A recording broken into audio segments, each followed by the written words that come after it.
आगे बढ़ेंगे। रूस यूक्रेन युद्ध से जुड़ी ये बड़ी खबर आपको बता दें। मोदी और ट्रंप की जोड़ी खत्म कराएगी ये जंग। जी हां, अमेरिका ने यूक्रेन में युद्ध विराम का प्रस्ताव भेजा। पुतिन ने पीएम मोदी का धन्यवाद किया है। यूक्रेन संघर्ष के समाधान में मदद के लिए आभार भी जताया है। तो अमेरिकी राष्ट्रपति डोनाल्ड ट्रंप की रूस के प्रेसिडेंट व्लादिमीर पुतिन से बातचीत हुई। ट्रंप ने कहा कि उनकी पुतिन के साथ बातचीत हुई है। यूक्रेन में युद्ध खत्म करने का रास्ता अब खोल सकती है। ट्रंप ने पुतिन से यूक्रेन में युद्ध विराम पर चर्चा के साथ ही उनसे घिरे हुए यूक्रेनी फौजियों के साथ रियायत बरतने की भी अपील की है।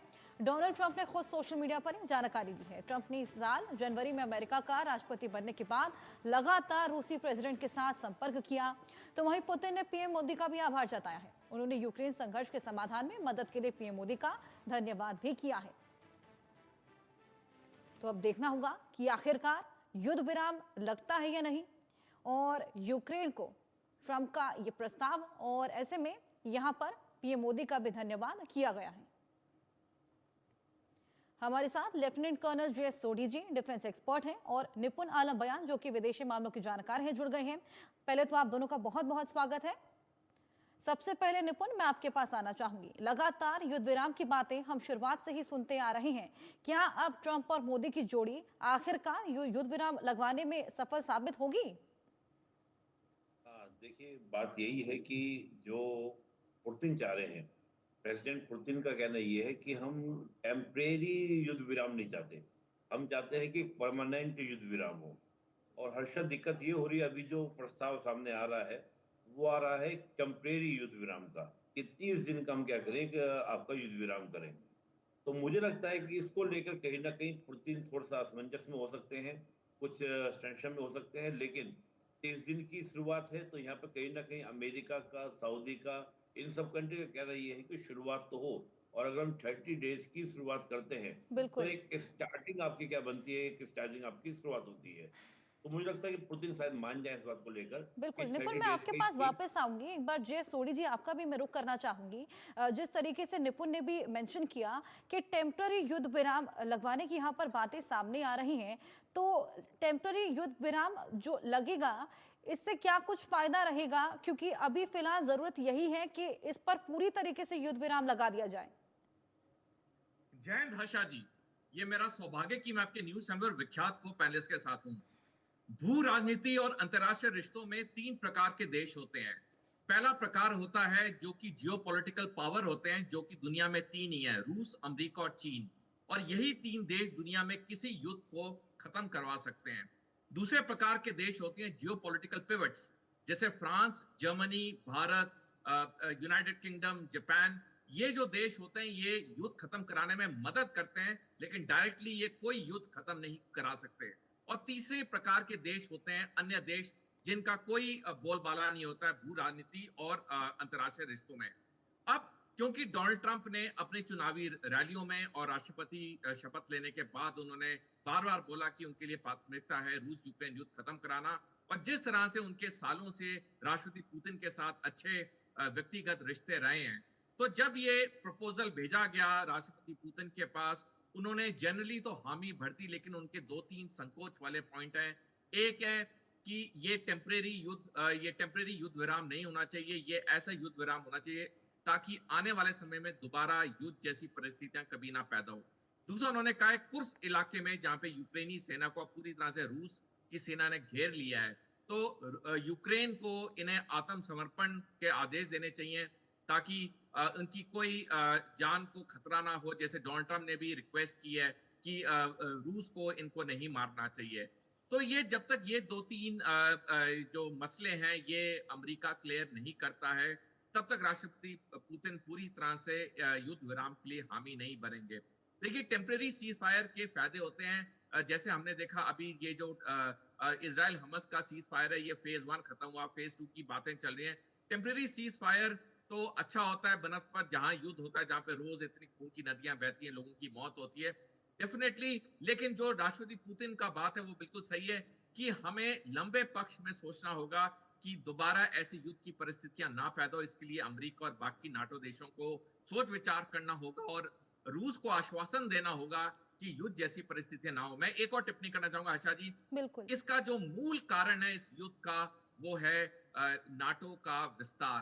9 फरवरी 1990 को अमेरिका के सेक्रेटरी स्टेट जेम्स बेकर ने सोवियत संघ के राष्ट्रपति मिखाइल गोर्बाचेव को आश्वासन दिया था कि नाटो 1 इंच पूर्व की तरफ नहीं बढ़ेगा। तब नाटो के सिर्फ 16 सदस्य थे, आज नाटो के 32 सदस्य हैं। यानी कि पूरी पूरी गलती अमेरिका की है, नाटो की है, जिसकी वजह से युद्ध शुरू हुआ। बिल्कुल निपुण, मैं आपके पास आऊंगी। जिस तरीके से तमाम कोशिशें, तमाम कवायदें शुरुआत से ही की जा रही थी, हालांकि अब पुतिन ने अपने पॉइंट्स तो रख दिए कि हम टेम्पररी युद्ध विराम नहीं चाहते, हम लंबा युद्ध विराम चाहते हैं, लाइक फॉरएवर वाला। तो ऐसे में क्या लगता है आपको, जेलेंस्की का क्या टेक रहेगा, उनके क्या कुछ पॉइंट्स वो सामने रख सकते हैं?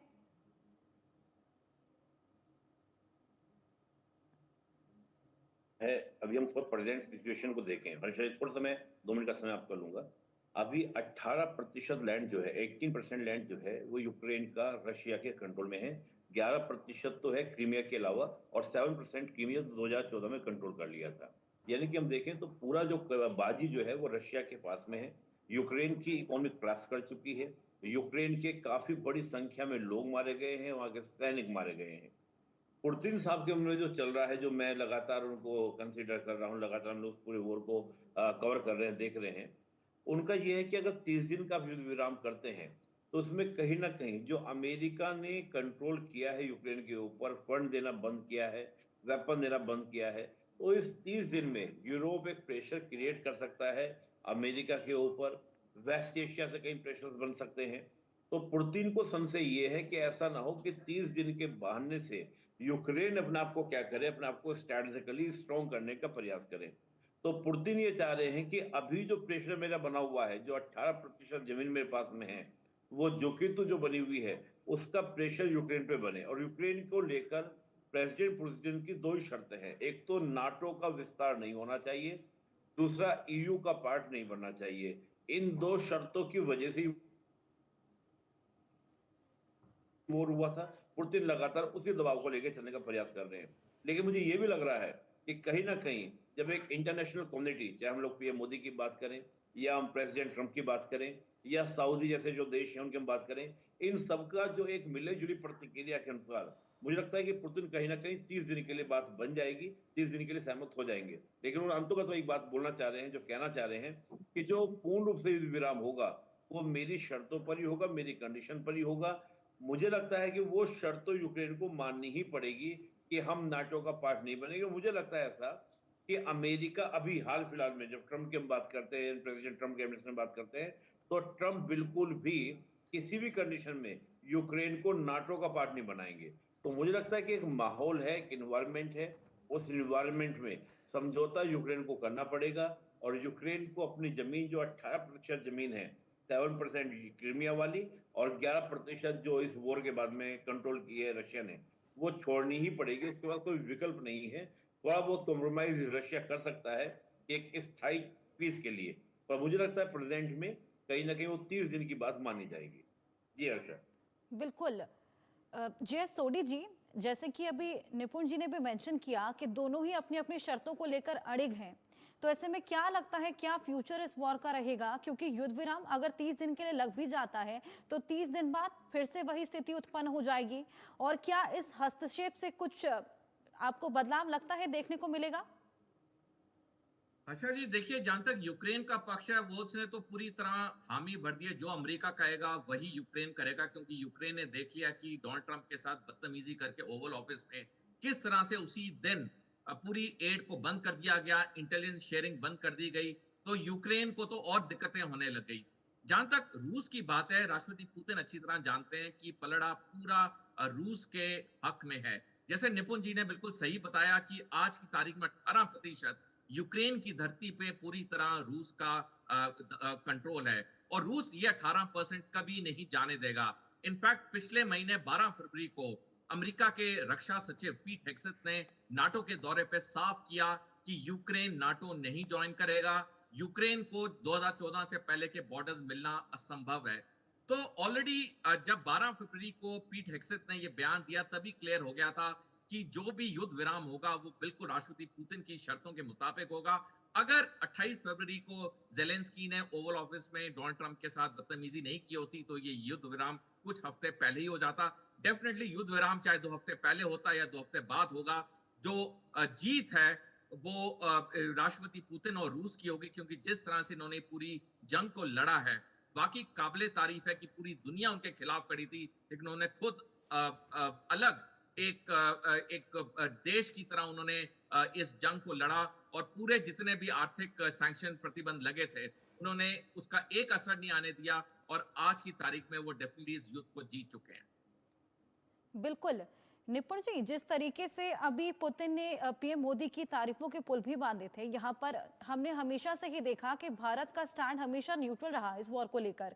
ऐसे में उसी को लेकर तारीफ करते हुए भी पुतिन नजर आए थे। हाँ हर्षा जी, देखिए अभी मैं आपको थोड़ा सा बताता हूँ। पीएम मोदी ने इस बात को, जो आपने न्यूट्रल वाला वर्ड बोला, पीएम मोदी ने इसको डिनाई किया है। एक्चुअली पूरी दुनिया हमको यही कहती है बार बार कि आप न्यूट्रल हो, न्यूट्रल हो। पीएम मोदी ने खुद अपनी स्पीच में कहा जब अमेरिका में थे कि हमें दुनिया बार बार ये कह रही है कि वी आर न्यूट्रल। नहीं, हम न्यूट्रल नहीं है, वी टेक ए स्टैंड। हम एक स्टैंड रखते हैं, और स्टैंड किसका है? वो पीस का है, शांति का स्टैंड हमारा है। हमारा ये नहीं है कि हम न्यूट्रल हैं। भाई न्यूट्रल आप क्या क्या, हम रशिया से लगातार बात कर रहे हैं, हम यूक्रेन से लगातार बात कर रहे हैं, पीएम मोदी तो सबसे बात कर रहे हैं। बस ये है कि आप ये चाहते हैं कि हम एक खेमे में शामिल हो जाएं, या तो हम रशिया के खेमे में आ जाएं या हम यूक्रेन के खेमे में आ जाएं। हम दोनों की बात नहीं करना चाह रहे। खुद पीएम मोदी ने कहा कि मैंने पुतिन के सामने, मीडिया के सामने बोला, पुतिन वहां पर थे, प्रेसिडेंट पुतिन वहां पर थे, और मैंने कहा कि ये समय वॉर का नहीं है, ये समय किसका है? पीस का है, शांति का है। तो मीन डैट कि भारत न्यूट्रल नहीं है, भारत चाहता है कि शांति आए, और भारत शांति के साथ में खड़ा है। तो इसको न्यूट्रल कहना, हालांकि ये हमारे लिए हर्षा जी शुरुआत से ही, जब हम लोग नैम हमने बनाया था, गुड निरपेक्ष आंदोलन, तब भी हमको दुनिया ये कहती थी कि आप न्यूट्रल हैं, आप दुनिया की राजनीति से दूर रहना चाहते हैं, आप कमजोर हैं। जबकि हम तब भी कहते थे कि we don't accept the war, हम वॉर नहीं चाहते, हम शांति चाहते हैं, शांति के पक्षधर हैं। तो मैं मानता हूं कि भारत न्यूट्रल नहीं। और जो पुतिन साहब ने कहा कि भारत के जो प्रयास हैं, देखिए भारत का कितना शानदार प्रयास है। भारत ने जब ये कहा, यूक्रेन को भी, पुतिन साहब को भी, दोनों को एक ही बात कही थी। वो बात इतनी इंटरेस्टिंग बात है जो पूरी दुनिया को समझना चाहिए। पीएम मोदी ने कहा था, वो समझना चाहते हैं कि किसी की मीडिएट मध्यस्थता स्वीकार न करें दोनों देश, और दोनों देश बैठे बात करें। बस हम ये चाहते हैं कि दोनों देश एक टेबल पर आ जाएं। इससे बड़ा प्रस्ताव और क्या हो सकता है? इससे बड़ी बात क्या हो सकती है कि हम कहते हैं ना कि तुम दोनों के बीच में जब कोई और आएगा तभी दिक्कत होगी। और इशू यही है, यूक्रेन को अमेरिका ने पुश किया, अमेरिका ने फंड किया, अमेरिका ने वेपन दिया, और वेपन के परिणाम से यूक्रेन लड़ गया। और यूक्रेन को आज ऐसी फंड मिलने बंद हुए, वेपन मिलने बंद हुए, यूक्रेन समझौते के लिए तैयार है। मीन डैट यानी कि अमेरिका ने अपने इंटरेस्ट के लिए यूक्रेन को क्या किया, और जेलेंस्की इस बात को समझे नहीं, या समझे हैं तो समझने के बाद मूर्खता कर गए। तो भारत का कहना यह है कि आप दोनों ही इस प्रॉब्लम को सोल्यूशन कर सकते हैं। भारत हमेशा कहता है, चाहे कश्मीर का मामला हो, हम हमेशा बोलते हैं कि ये मामला द्विपक्षीय वार्तालाप से सोल्व होगा, कोई तीसरा आएगा तो वो वाली कहानी जो हमने बचपन में सुनी थी कि दो बिल्ली के झगड़े में बंदर अपना मलाई मार गया, वो हमको कंडीशन देखने को मिल जाती है। तो यहाँ पर पीएम मोदी का वही स्टैंड है। तो न्यूट्रल नहीं हमको कह सकते कि हमारा अपना स्टैंड है, उन तुम्हारे जैसा नहीं, हमारा अपना सेल्फ स्टैंड है। हम पीस की बात करते हैं। जी अर्षा। बिल्कुल निपुण, बेहद अच्छी बात आपने यहाँ बोली। जेएस सोढी जी, जिस तरीके से निपुण जी ने भी ये कहा कि किसी तीसरे का पीस प्लान कितना काम आएगा, क्या यहाँ पर डायरेक्ट बातचीत ज्यादा जरूरी नहीं साबित हो सकती रूस और यूक्रेन के बीच में? आशा जी, अगर यूक्रेन और रूस का डायरेक्ट बातचीत हो गई होती तो डेफिनेटली ये युद्ध बहुत पहले खत्म हो गया होता। लेकिन दोनों पक्ष डायरेक्ट बातचीत में उन्होंने कोई आगे कदम नहीं लेके गए। हालांकि मार्च 2022 के महीने में 5 बारी यूक्रेन और रूस के बीच में डायरेक्ट बातचीत हुई, बेलारूस में हुई, टर्की में हुई, लेकिन उसका कोई नतीजा नहीं निकला। अब आप देखिए 3 साल के बाद युद्ध जब खत्म होने के कगार पे है, तो तीसरे देश ने ही मध्यस्थता की है। अमेरिका ही बीच में आया है, डोनाल्ड ट्रंप ही बीच में आया है। पहले अमेरिका के अधिकारियों ने रूस के साथ सऊदी अरेबिया में बात की, फिर यूक्रेन को बुलाया, यूक्रेन से बात की, फिर अमेरिका अपने टीम को स्टीव विटकॉफ के नीचे उसने मॉस्को भेजा, जहां पे पुतिन को पूरा प्रपोजल दिया गया। तो तीसरे देश ने मध्यस्थता करके ही इस युद्ध को खत्म किया है। देखिए, जब भी दो देश लड़ रहे होते हैं, डेफिनेटली जो सबसे अच्छी बात है कि दोनों देशों को आपस में बैठना चाहिए, लेकिन जनरली वो पॉसिबल होता नहीं है, क्योंकि इतना आक्रमण होता है दोनों देशों के बीच में, इतना आक्रोश होता है कि वो एक दूसरे की शक्ल नहीं देखना चाहते हैं। और तब जनरली तीसरा देश बीच में आता है और मध्यस्थता करता है, जैसे हम ये रूस यूक्रेन युद्ध को देख रहे हैं। जैसे मैंने आपको शुरू में कहा, दुनिया में 3 ही देश हैं जिसे जियोपॉलिटिकल पावर कहते हैं।